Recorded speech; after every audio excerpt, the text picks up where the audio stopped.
Wanirizaako neera ku Investigator our YouTube channel, the Mighty Investigator. Simanyi wamukimanyi tumaze emyaka 10 plus nga tuli mu nsiike y'amawulire agali online.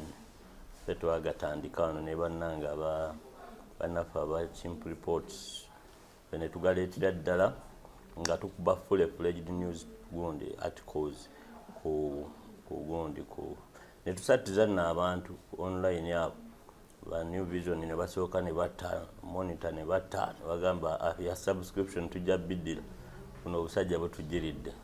So twebaza Mukama nti emyaka tuwezezza emyaka 10 mu kisaawe kino. So YouTube channel yaffe eginaatera okuweza omwaka. Twagala okubeebaza ennyo abayimiriddewo naffe n'abantu bendabawo mu comments Uzein n'abalala nga Adam n'abalala mugezezaako nnyo okuyimirizawo mukutu guno. Thank you so much. Nze Wodala Stanley Ndugu Ndawula, the investigator as usual, the gun that fire, not the one for hire. You need to note that on a daily basis. Thanks okubeerako nammwe. Njagala okusaasira abatuuseeko mu buzibu obutali bumu. Mukama abasaasire, oyo yawo era yajjawo. Abalina bye mufiiriddwa byonna mugumire ku ye. Abasajja bangi tugudde ebigo bwe tuyimirira. Naye ku nkomerero ya byonna nze nyina enjogera nti kiggwa kimala ne kiggwa. Oba kiggwa ofudde oba ofudde nga batuyimbira nti amaze emirimu gye. Abali mu kusanyuka biseera bya nnaku nkulu nsaba tugezeeko okwegendereza nga bwe kisoboka. Bulamu si bwangu, tugezeeko okwegendereza nga bwe kisoboka. Njagala kutumira kasitoma wange omujja bamuyita Donzela yangwako ennaku ezo ku luseke nyamunyamu. Tumira nnyo bannaffe abali ebweru ngera batuwagira batuweereza patience. Thank you so much okumpa omukisa okuliisa nga family y'okumpi buli weekend.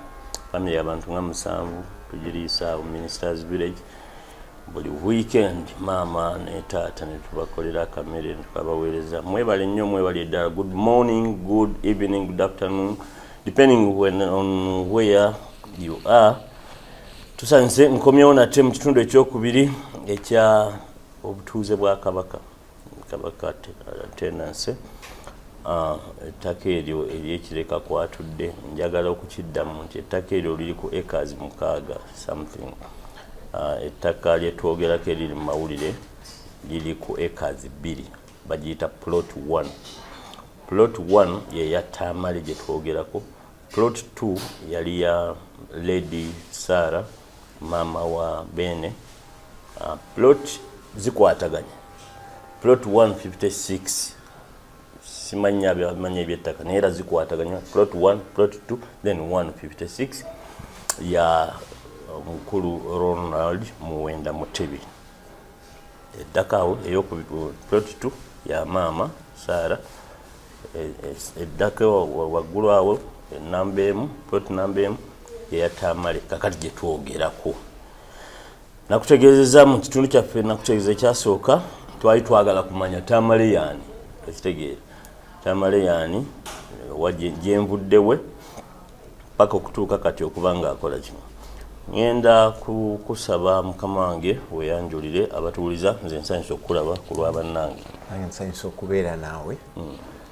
Nze Kabaka balaba Tamale ntuula Ntinda Sempagala zone. Twasembera ku gundi twali tutuuse awezezza emyaka 2 maama mugamba mukulu tambulamu kati osajja kudde.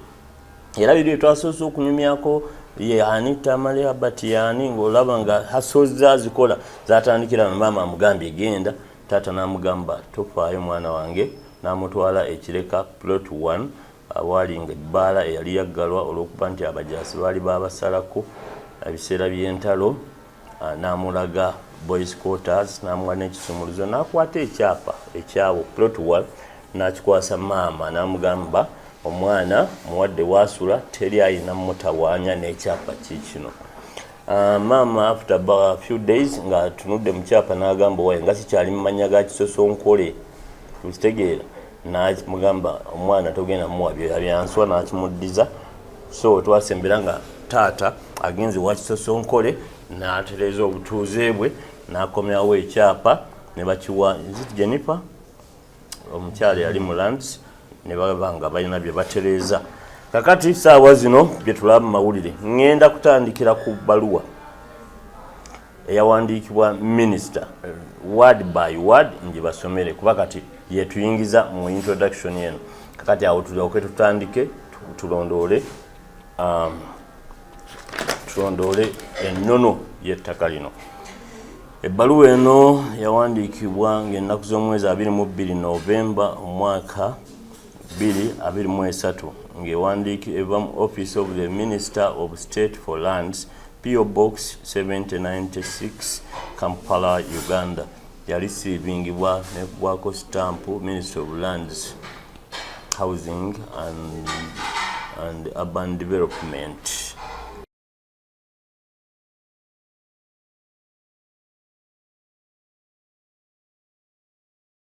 Omutwe gugamba cancellation of special certificate of titles over land compromised in Kyadondo Block 232 Plot 1 Sabadu West Mengo land at Kireka Banda. Paragraph 1. My office is in receipt of a complaint from Mr. Tamale Balaba Herbert, one of the beneficiaries of the estate of the late Abraham Balaba Tamale, the late father. 2. Paragraph 2. Mr. Tamale claims that Ronald Muwenda Mutebi, 2, in brackets the Kabaka, unlawfully obtained a special certificate over land compromised in Kyadondo Block 232 Plot 1 Sabadu West Mengo land at Kireka Banda, the subject land in brackets belonging to his late father. A copy of his complaint is attached here too for ease of reference. The complainant alleges that sometime in 2022, your office issued a special certificate to the Kabaka on the grounds that he had purchased the same from now defunct Nile Bank Limited in 1993. Upon review of the complaint, the response from the Attorney General of Buganda and the newspaper advert forming the basis for issuance of the special certificate of title, I noted the following irregularities. A. There are two titles over the same piece of land, and these are the duplicate certificate of title and the special certificate of title. B. The certificate of title in issue has never been mortgaged to Nile Bank Limited, and no such encumbrance appears on the original certificate of title, which is in the custody of the complainant. C.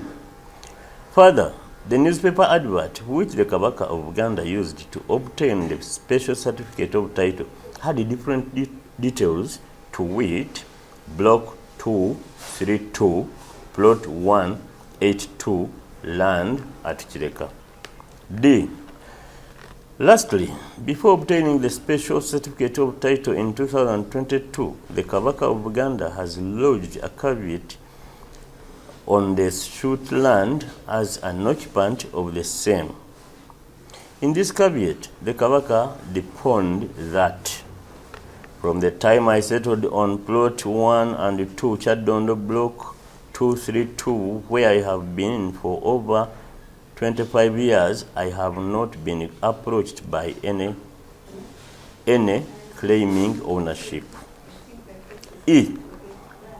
He further stated in his statutory declaration that all efforts to trace the directors of Ricote abatuuliza kiri RICOTE, Ricote Limited's directors to lawfully acquire the land and secure his occupancy of the same had been in vain until 2016. It is therefore clear that as per his affidavit, stroke statutory declaration dated 27th May 2016, he had never lawfully acquired the land through a bank sale. Bino abisimbuliza mu bbaluwa mu affidavit ya Kabaka gyengenda nayo okusoma. Olwo oyinza okugamba okulumba nti ate kati abimuwanda mukama naye ngenda gisoma. There is a clear contradiction between the affidavit in support of the caveat and that which was made during the obtaining of the special title, certificate of title. Paragraph, based on the above highlights, it is my opinion that the Kabaka of Uganda and his agents unlawfully and illegally obtained the special certificate of title for land compromised in Chadondo Block 232 Plot 1, Sabadu, West Mengo land at Kireka Banda, and the same ought to be cancelled and returned to the rightful owner of the land. The purpose of this letter is to forward to you the complaint for further handling in line with the provision of Section 9(1), Clause 1 and 2 of the Land Act 1998 as amended. Yours faithfully, Dr. Sam Mayanja, Minister of State for Lands. Now I copy Minister of Lands, Housing and Urban Development.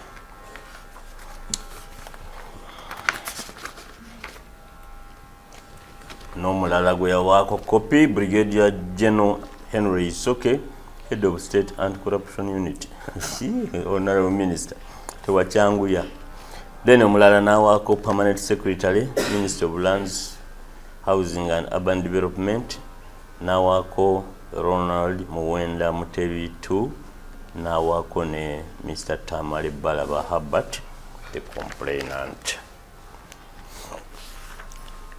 Baluwa tegese bulungi mwami tatya mugarala kati ye baluwa eyavaako byonna ekitegeera naye kati mu mboozi eno tujja kumanya ono yatuuka kyogenda owa minisita okutandika okutuuka okuwandiika ebbaluwa eno nebye yasangayo. Ebbaluwa ya Kabaka, affidavit ya Kabaka tugisome kati oba enajja naye nga mbiina wano nkimanyi munneesiga nti nno nti kyensomye wano kyekiri mugundi eri byebintu minisita byatunuulira. Nategezeddwako nti bano baali bagenda wa minisita okumulaba yasooka n'abagoba n'agamba nfunye ebisago bingi okuva Mengo mundeke, naye bwe yakola investigation ze kwe kuvaayo ne bbaluwa eyo n'agamba ekyamazima kiri nti justice must be done. It is in that view naffe bwe twatunuulidde documents n'ebirala byonna ne tugamba no justice is needed. Nze naalibadde situula wano ne Habat, singa Habat yaŋŋambye nze njagala kulaba loole nga zitikka ebintu bya Kabaka afulume ku ttaka lyange, ekyo nange naalibadde sikiyingiramu, naye agamba njagala bwenkanya. Ekitegeera Kabaka ye landlord asinga obunene mu Buganda, ndowooza oba ne mu Uganda. Ekitegeera kyakabi nnyo mmwe ba handlers bwa Kabaka n'Obwakabaka okuba nga mukkiriza ebintu ebimu ne bisajjuka. Acres 2 musobodde okutunda amataka, mpulira abakimera bali mu kukaaba, mutunze amataka, egundi kazi mugiraba mugitunze, byonna mulina amataka mangi ag'okuzannyiramu, mwali badde mufuna erimu olw'ekitiibwa kya Kabaka ne mugamba mukulu.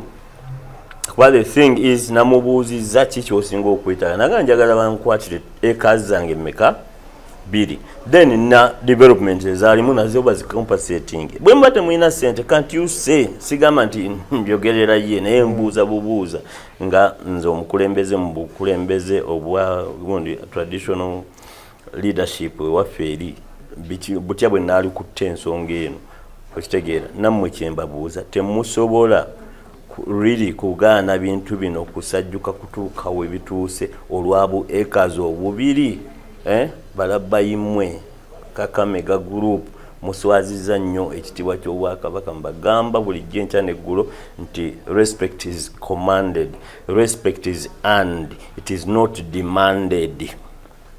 Muli mu kitiibwa kya Ssaabasajja Kabaka mutyoboola kyokka muli awo mutikka amakooti n'amataayi enkya n'eggulu ebyo ebitiibwa byonna n'amakooti ge mwambala n'okweyita bye mweyita byonna singa si Kabaka mwalibadde temukola ki byonna singa si Bwakabaka mwalibadde temubyeyita mwalibadde temulinnya bantu ku mitwe kakati ate we mujja obuyinza ate we muli mu kulinnyirira nze ntegeeza abantu bulijjo nti obuyinza n'amaanyi power is on the ground and it only goes to those who are flexible enough to bend and pick it n'olyoka obukola ki naye mwe mwagala bubakire no mu bbanga calm down toyita balaba mulalu tomuyita mabwanga calm down humble yourselves nsanyusa okulabako oli bulungi amina ndowooza tugende bugenzi mu maaso twakomye nga ebbaluwa maze ogisoma mu lugendo lwaffe tujja kumanya watuuka otya okubanga attractinga attention ya minisita okubanga wandiika ebbaluwa eyo naye tuddeyo bwe twakomye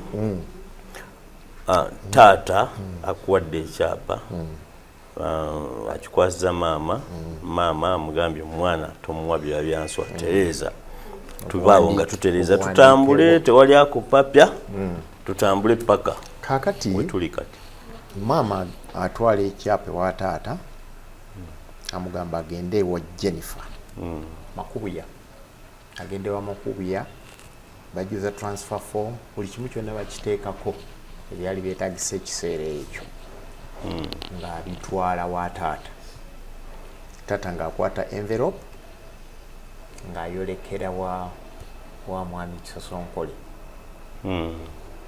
nga bamusayiningira transfer. Kisosonkole omanyiyo yali abeera luddawa kira luddawa yali abeera Bulindo kuba famire y'emikwano gyange bangi babeera sayidi za Namugongo Bulindo. Kati nga taata akole kyetaagibwa ng'akwata envelope ng'abeera nayo abudde mu muyindi atufuuse kati afuuse ye nomuyindi oyo tujja mumanya mu maaso baali bamita ayas something ali mu document ali ku page awo ogenda ku page eyokutaano kati munange nga taata atereka kyapa nga bw'omanyi businessman nja kikola somehow nga ne mama naye tadda gyali kuno nayo bye yamulekera in so doing ebbanga ne liyita ebbanga bwe lyayita ekisoka erinnya tujja lifuna ayas ebbanga bwe lyayita John Ayers ye ali mu byapa byombi plot 1 and 2 yali abiriza yali alina liizi okuva ku muzeeyi Kisosonkole plot zombi kati bwe baba bagoba taata agula liizi y'omuyindi agenda yeegula ku bwannannyini kati bano mikwano gye bamugamba naye olowooza gwe tolina byo byanswa gwe whatever kye baayogera bwe kyokola anti ngezaako okubiza mu lulimi lwa leero ne bamugamba genda otereeze olina omukisa nti Kisosonkole akyaliwo genda otereeze obuki ekibanja ettaka lyo so taata ng'agenda ng'akola byakola ng'akomawo okutereka kyapa kye akitereka ng'abeera nakyo nga life goes normal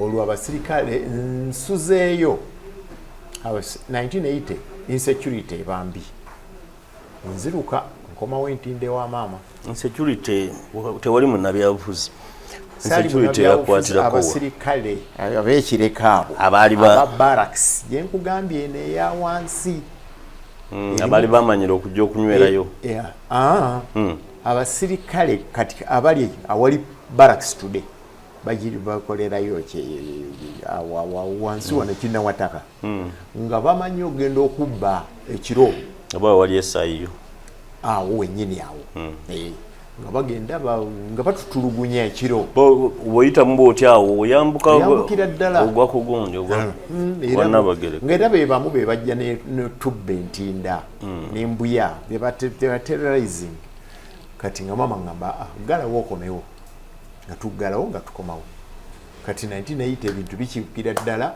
abatanzania we baava waddayo abamagye boboti okay bote 2 kati abatanzania bagenze ekibinja ekirala kizza kikampinzeewo ngamala okampingawo nga bakampinga mu Shell House eya Lady Sarah nga bakampinga n'ewaffe plot 2 Lady Sarah yalinamu amaka yalina mu Shell House enju yali tannagimaliza tewedde temuli madirisa naye nga isa Shell I think enju etenagwa naye nga bagiserese temuli nzigi naye nga ewedde ngeri awo erinda kusa mu madirisa nga abasirikale bagibeeramu nga babeera ne mu yaffe plot 1 nga wonna wafuuka barracks nga of course tosobola genda mu barracks nga babeerayo time ng'eyita nga ne taata ndowooza naye takyaddayo nga naye ate awona jjukira Amini n'obwannannyini bw'ettaka abugyewo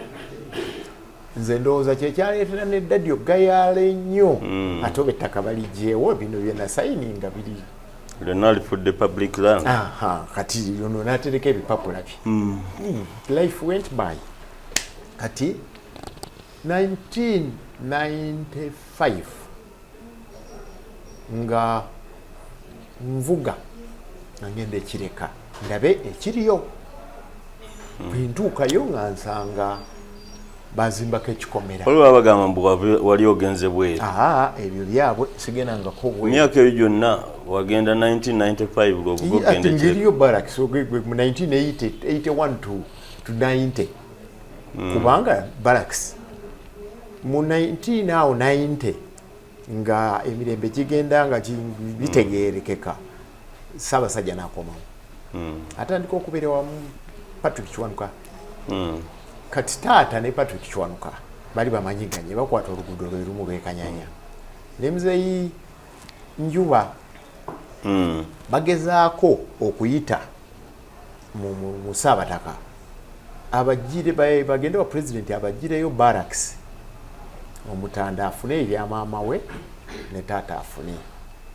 ekyo kyonna kimanyako ekyo nakyogerako ne taata Kabaka asula wa Kiwanuka asuzibwa omu ku subjects yes bagamba naye tugambe president ajiwali wa maama wo mu kishewo kiri kitwayogeddeko plot 2 kati Patrick Kiwanuka ne taata bamanyiganye kanyanya Komamboga bonna they are well to do people kati bagezaako okuyita mu Njuba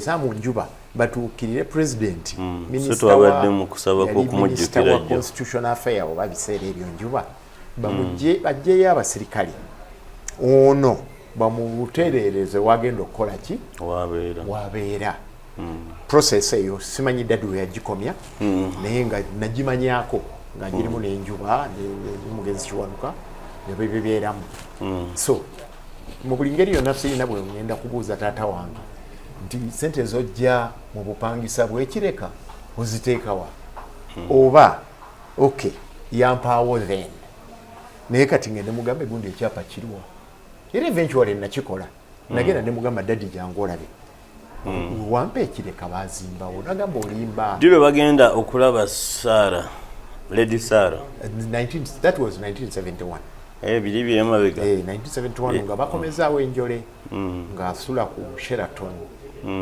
yawe bagenda ne muzeeyi Walusimbi ne Rabbi Mulondo okulaba Lady Sarah bakomezaawo enjole yawe Sheraton yawe yali abeera opposite yawe that was in 71 okay so kati olw'okubanga Njuba abikolako dadi mubuuzizza nagamba bijja kutereera nimanya bijja kutereera so nemugamba naye dadi ntuula ne mwami Mpanga yaŋŋambye nti Mpanga kigwayogera Peter Mpanga abatuuza twamwogeddeko nejo yali PPS wa muwandiisi w'ekyama wa Kabaka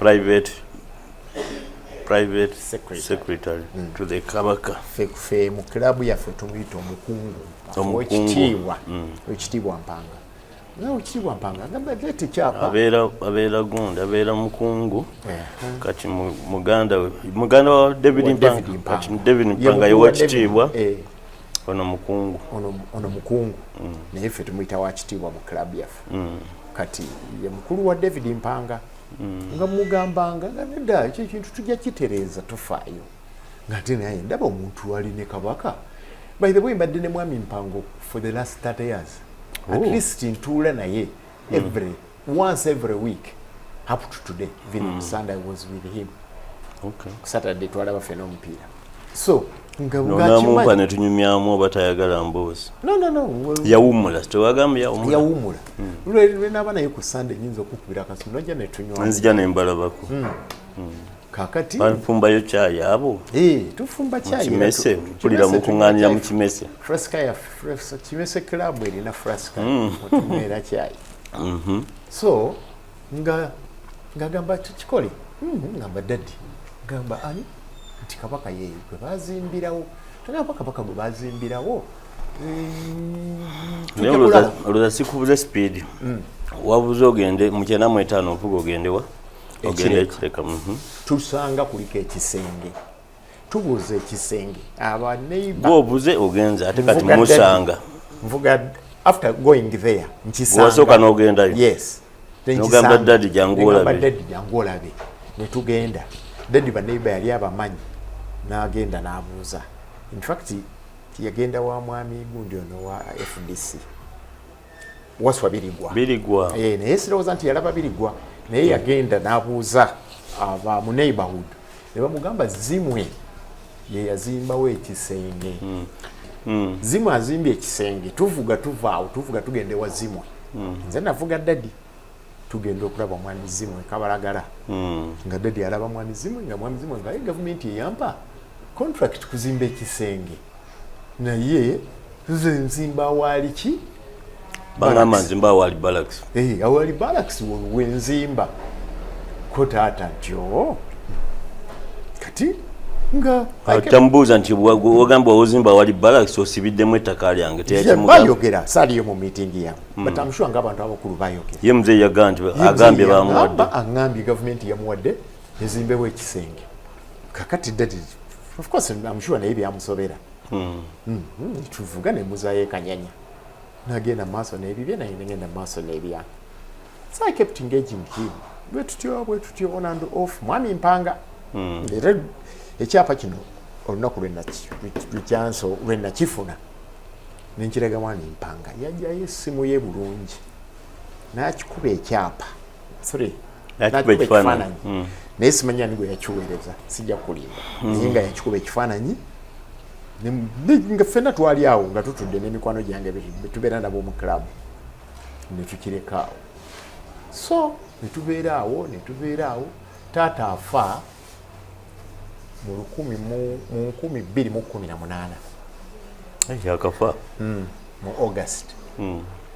Kakati taata bwafa nga 26 buli lwa de balaba family buli public holiday to meetinga ewomu kufe okay to meetinga fenna ntugamba gundi tetumanyi wuwo nti mbayise mujje netugenda ntulya ekyemisana. So we are tulina the Balaba family as abazzukulu ba Canon era tulina Balaba Foundation.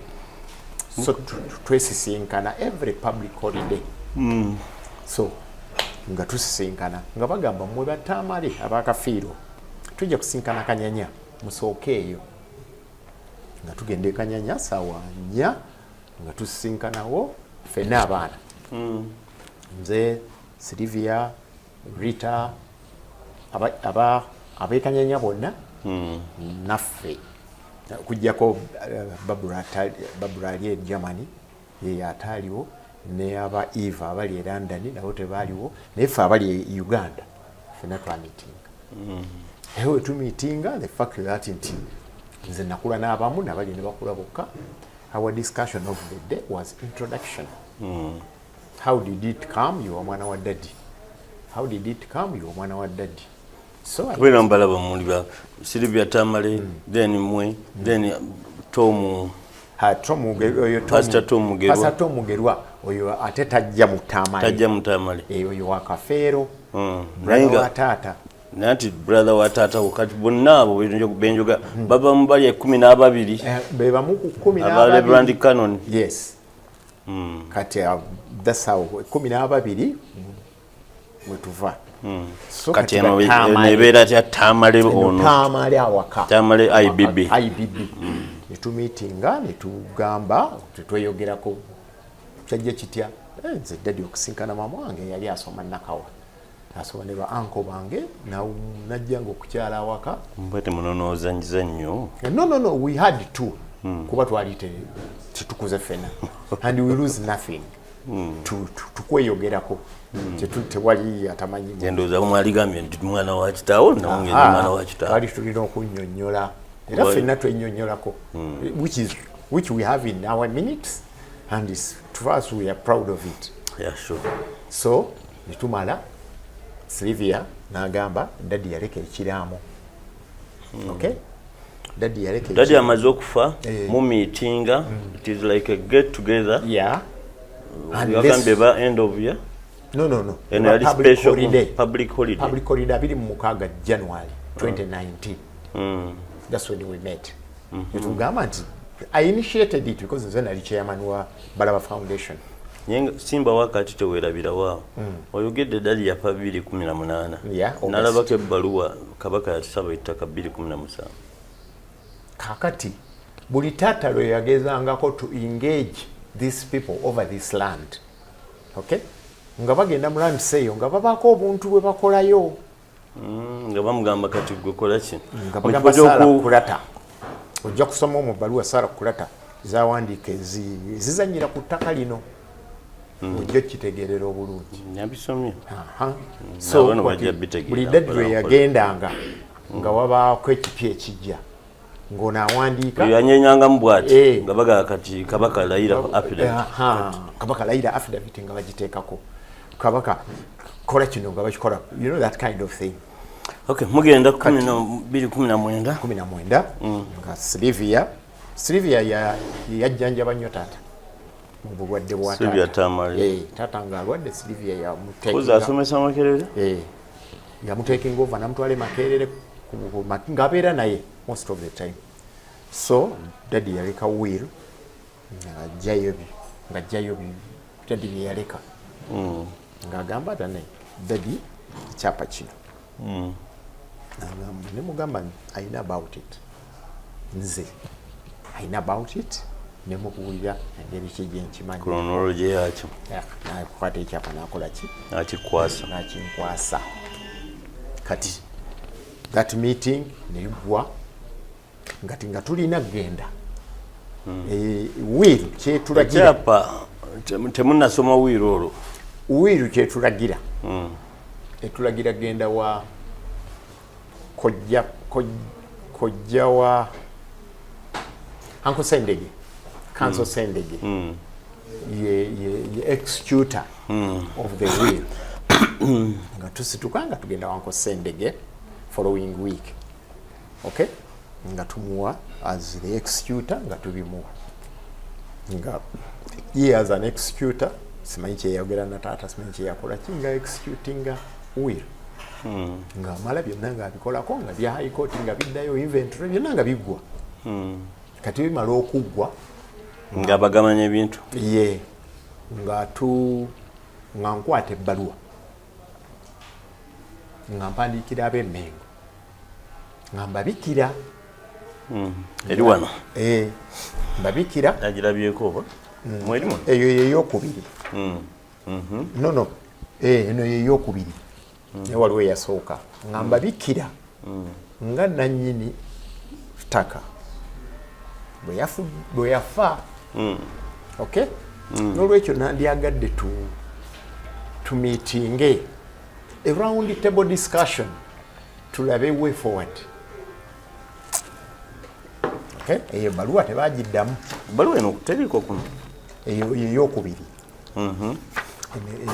yeyokubiri tebagiddamu tebanziramu mu butanziramu neŋŋamba nti abantu bano lwaki tebanziramu mbasabye round table discussion olumwaka ki 2020 gamba bannayo muzeeyi yafa naye nze ekyo nze ndiwo si kye nateekamu namugamba muzeeyi yafa naye yali nannyini ttaka eryo nandyagadde tusisinkane tulabe kira kyotegeeza nti nze ndiwo tusisinkane on behalf of Mzeeyi.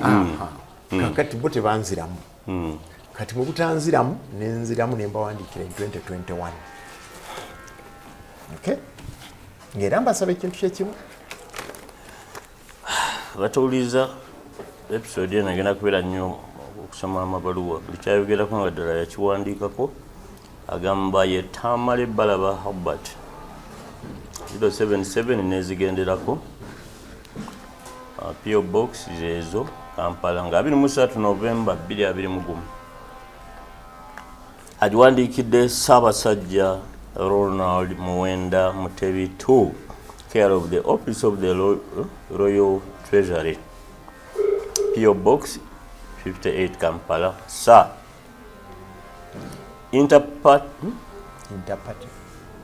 Interparties meeting Vide plot 1 block 232 Kyadondo Sabadu West Mengoland at Chirika Banda.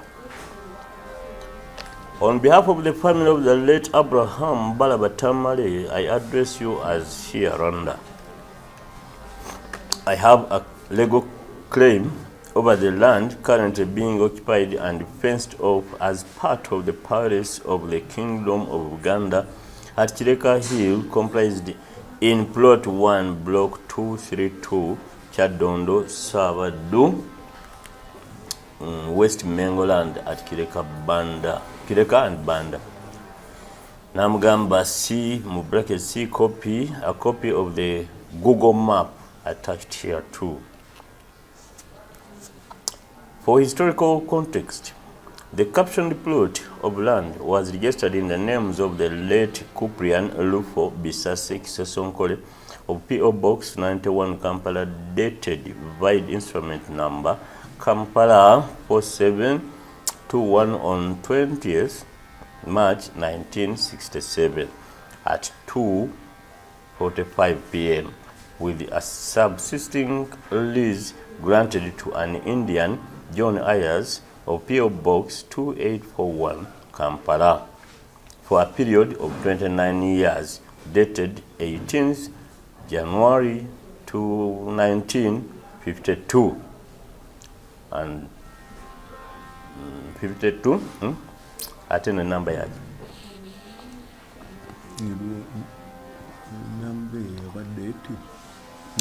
Date running lease. In the 1970s, following the impending expulsion of the Asians, our late father Abraham Balaba Tamale, IBB Tamale, as he was commonly known, whose death certificate and national identity card are attached here too, acquired and took over the lease interest of the Indian John Ayers plus the premises thereon and utilized them for running a popular bar called Miriamani Bar between 1972 and 1979, which was forced to close because of the insecurity in the area occasioned by the wars. This can be testified by Mr. Birigwa, who remains a neighbor to the subject plot. After acquiring the lease ownership, the late IBB Tamale transacted with the owner of the land, the late Sasonkole, and purchased the mile interest in the said land through Sasonkole's lawyers, Kawere and company advocates, as counsel handling his affairs at the time, which transaction was witnessed by Walusimbi Mpanga and Labbi Molondo as close friends of IBB Tamale.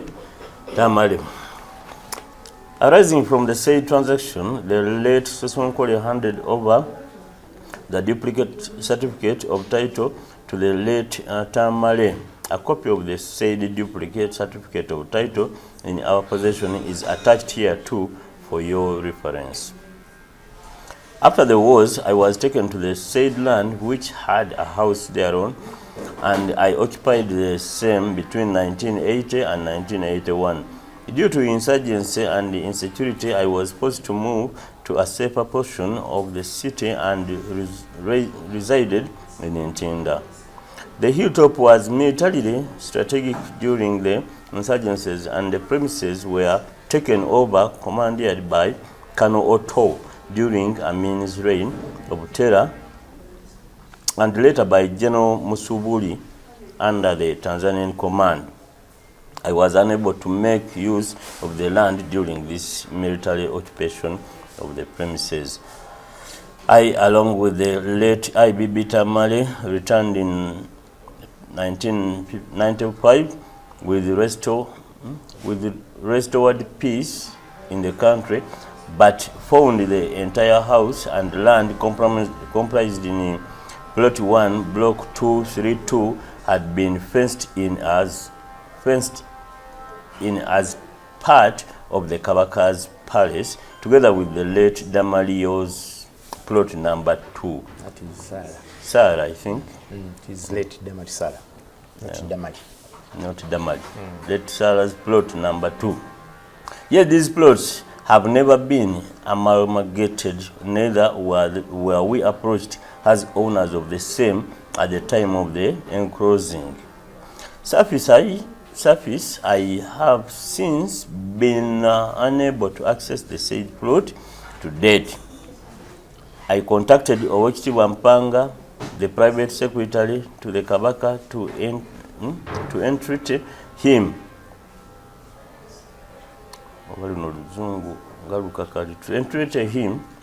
To interest him on the question of the said plot and how to handle the same with the Kabaka or any assigned person.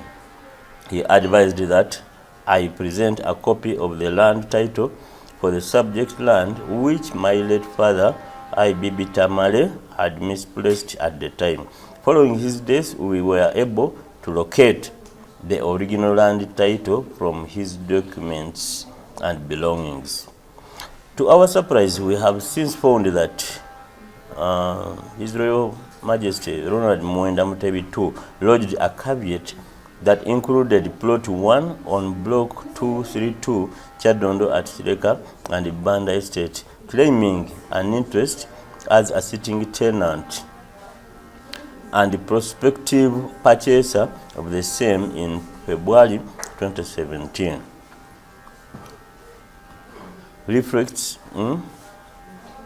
A search report reflects that the shoot land is registered in the names of Ricote Limited, effective 12th December 1990.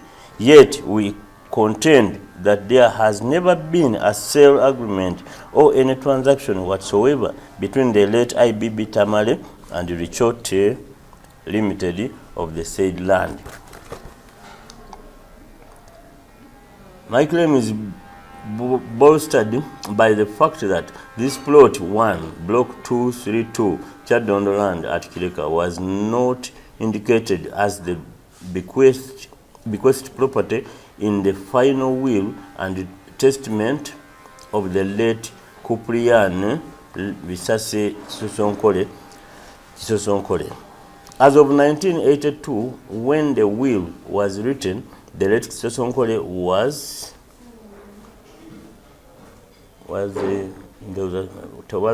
the fact that he had disposed of Plot 1. Kyategeeza nti Sosonkole ettaka lino teyaliteeka mu ddaame lye lye tujja okusoma mu maaso eyo, teyaliteekamu ekitegeeza nti yali yalitunda. We are also aware that Plot 2, Block 232 land at Kireka devolved to Ronald Muwenda Mutebi as an inheritance from the late Damalio. Lady Sarah. This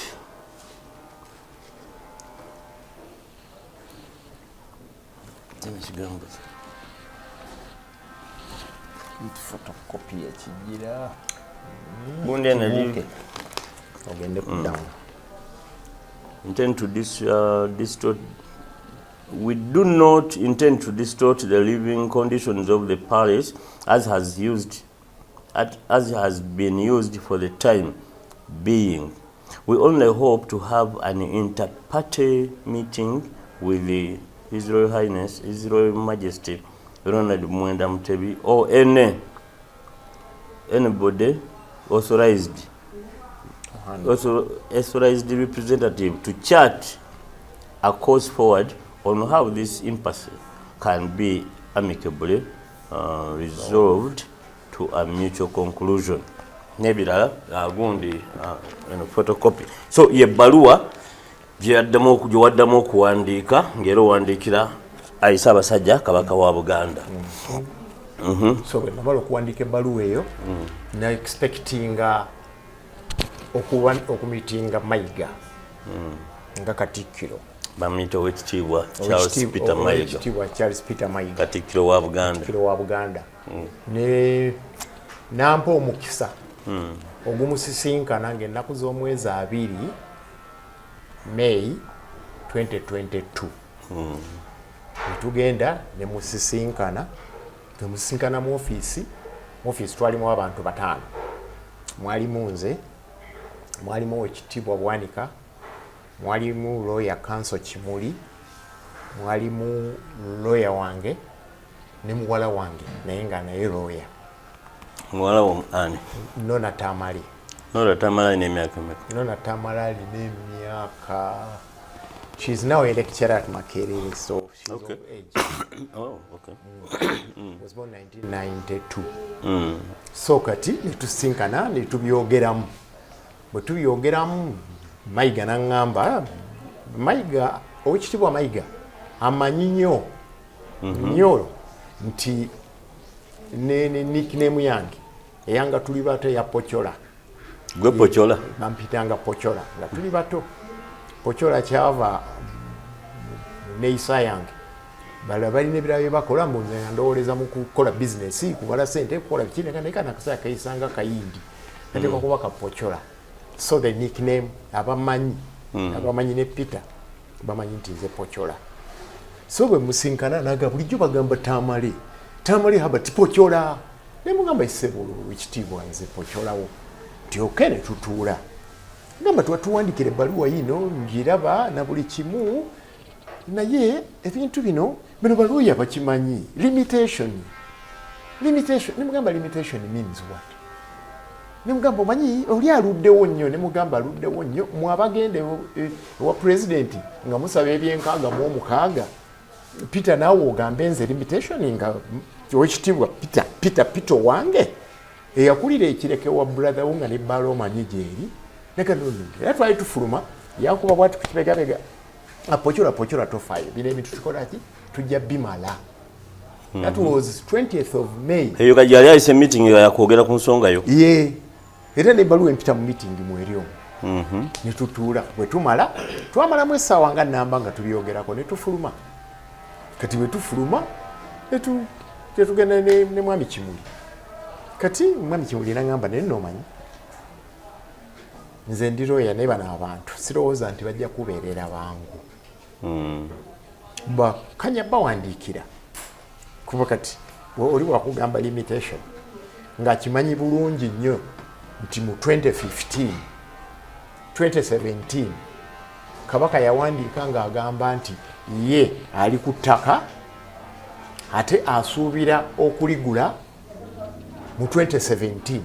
Limitation tugibale jijja ku 2017 tugijje mu 90 engeriyo basirikale tugibale tutya tugibale nga tutandika ddi. Nagambye nti abantu bano bakoze kinene nnyo okusaanyawo ekitiibwa ky'obwa Kabaka. Laba ebbaluwa gye bamuwandiikisa. Waliwo eri ebbaluwa affidavit. Gibikkuleweeri. Kati ne bagamba nti 2017 ono awandiika nga Kabaka yennyini gwe baagala bano abantu okumanya bakoze kinene nnyo okuswaza ekitiibwa kya Kabaka. Njagamba nti bamuwandiikisa. affidavit eriwa yenjagala okusooka okay ngena bishop bamwani yeka nyini ng'agamba nti wano wendi bananyiniwo sibamanyi exactly ngezaako okubakola ki ngezaako okubanoonya kati ngenda kusomera Kabaka mu mukono gwe kuba significayo nyimanyi n'akafaananyi ke kwekali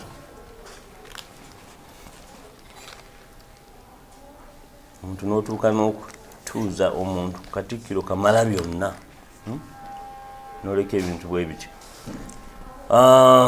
The Republic of Uganda, the Registration of Titles Act, Chaddondo Block 232, plots 1 and 2. Kati azijjeyo bulungi azitadde bbiri 1 and 2 Kireka and Banda Estate. To the Commissioner for Land Registration, Kampala, Uganda, caveat.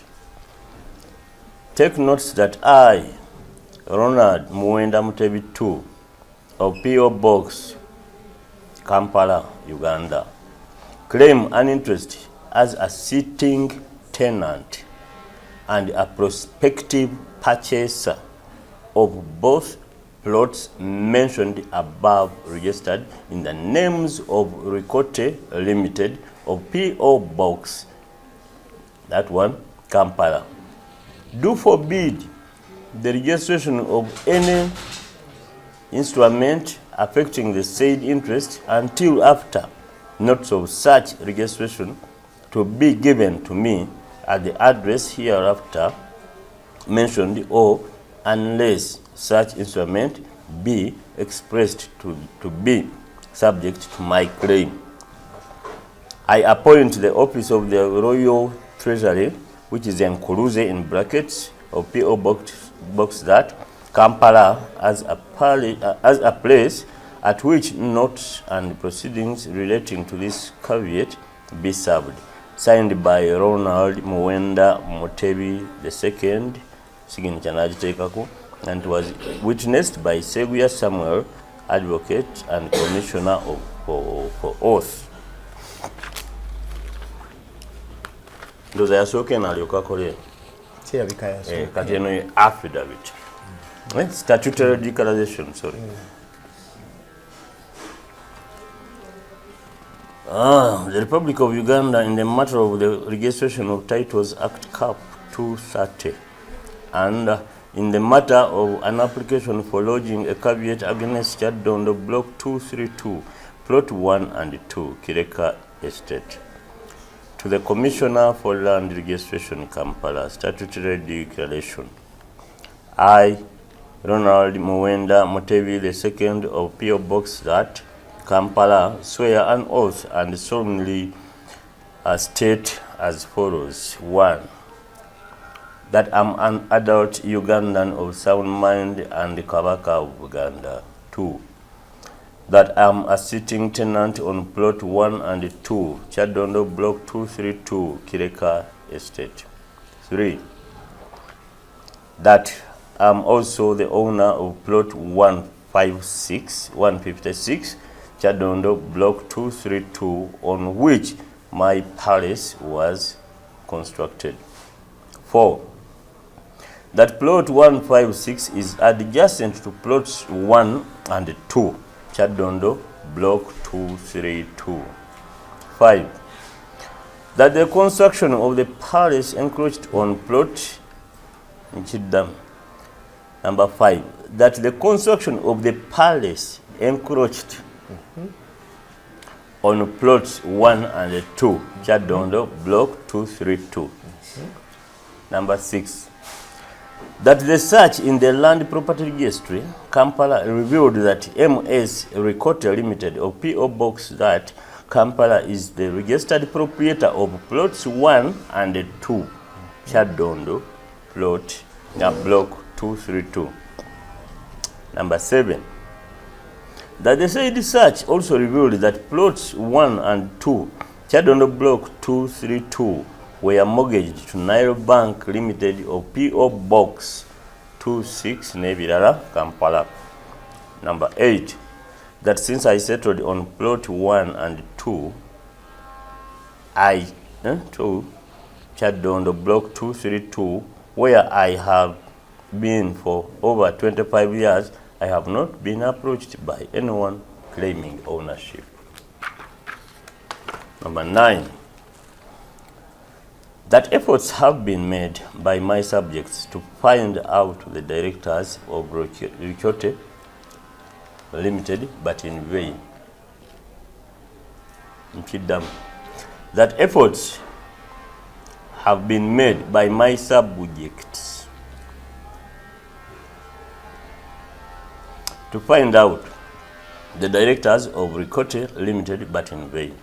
Number 10, that I fear the registered proprietors of plot 1 and 2, Chadondo Block 232, or other persons with or without legal right may cause a sale or transfer of this property without my knowledge. Number 10.